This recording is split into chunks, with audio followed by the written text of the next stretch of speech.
Hello everyone, welcome back to my channel. Hariyali Teej में सत्तू की मिठाई का विशेष महत्व है। तो आज की वीडियो में मैं आपके साथ शेयर करूंगी कि किस तरह हम आसानी से सत्तू को घर में ही डेकोरेट कर सकते हैं। हमारे किचन में जो भी सामान अवेलेबल हो, जैसे कि स्पून, फोर्क, स्टिक, उसकी सहायता से हम बड़ी आसानी से सत्तू को डेकोरेट कर सकते हैं। सत्तू को ही क्यों, किसी भी मिठाई को हम डेकोरेट कर सकते हैं, वो भी बड़ी ही आसानी से घर में।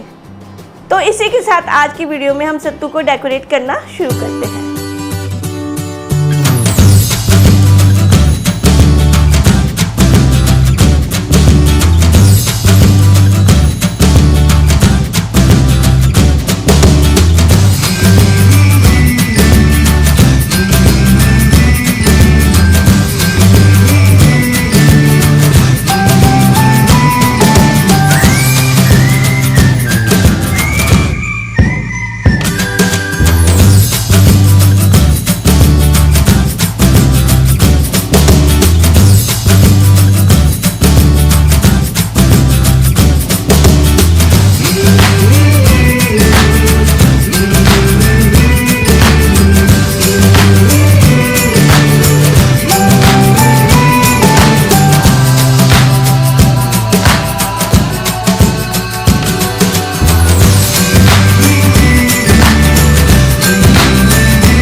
हम सत्तू को बड़ी आसानी से घर में डेकोरेट कर सकते हैं। सत्तू को ही क्यों, किसी भी मिठाई को हम डेकोरेट कर सकते हैं।